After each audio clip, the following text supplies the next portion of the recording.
प्रिय विद्यार्थियों, मैं डॉक्टर उर्मिला शर्मा से आचार्य MSG कॉलेज भरतपुर। बच्चों, मैं आज आपको जायसी के एक पद की व्याख्या कराने जा रही हूँ।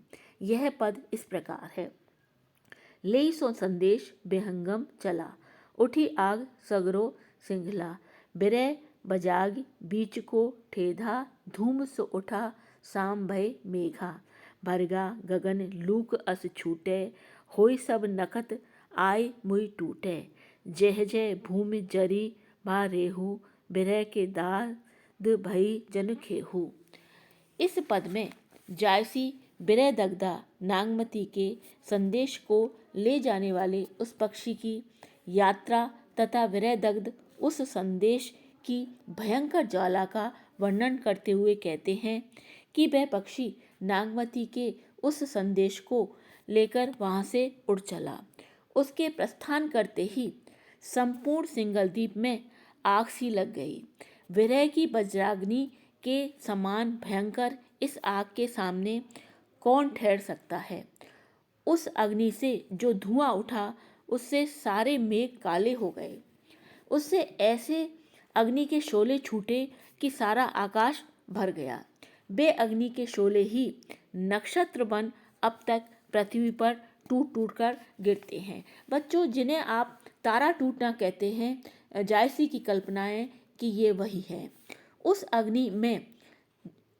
अग्नि ने जिस जिस स्थान की भूमि को जलाया वहाँ रेत बन गई।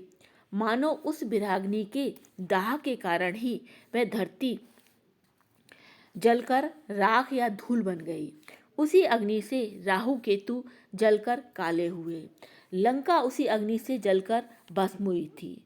उसकी एक चिंगारी उड़कर चंद्रमा पर पड़ी, जिसका दाग आज तक चंद्रमा पर लगा हुआ है। उस विराग्नि भरे संदेश की तपन से व्याकुल हो वह पक्षी जब समुद्र के ऊपर पहुंचा तो पीड़ा से व्याकुल हो जोर से चिल्लाने लगा। इसके कारण समुद्र में रहने वाले जीव जंतु और मछलियां जलकर काले पड़ गए और उसका पानी खारा हो गया। मार्ग में पड़ने वाले सारे वन तथा जल के भीतर रहने वाली सीपियां उस अग्नि से जल गईं।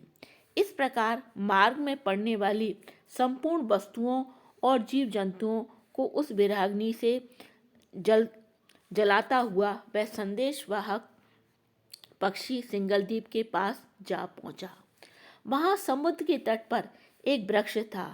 वह पक्षी उस वृक्ष पर जाकर बैठ गया। जब तक उसने वह संदेश नहीं कह दिया तब तक उसे भूख प्यास कुछ नहीं लगी।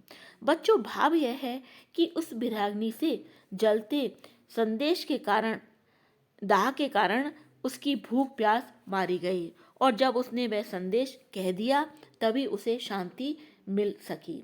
अब मैं इसके विशेष बिंदु आपको बता देती हूँ। यहाँ जायसी ने विराग्नि से ही लंका का जलना दिखाया है। इसका भाव यह है बच्चों कि सीता हरण के कारण राम के हृदय में जो विराग्नि प्रज्वलित हो उठी थी उसी के परिणाम स्वरूप लंका दहन हुआ। दूसरा पॉइंट मैं आपको इसका बताती हूँ।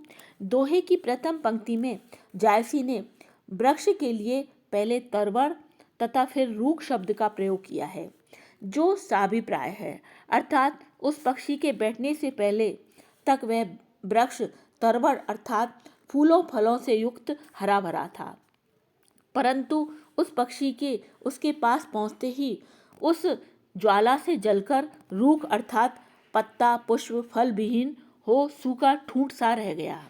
अब मैं तीसरा पॉइंट बताती हूँ। इस पद में जायसी ने मसलबी शैली की अतिशोक्तिपूर्ण ऊहात्मक शैली का प्रयोग किया है। इस प्रकार यह व्याख्या यहीं समाप्त होती है।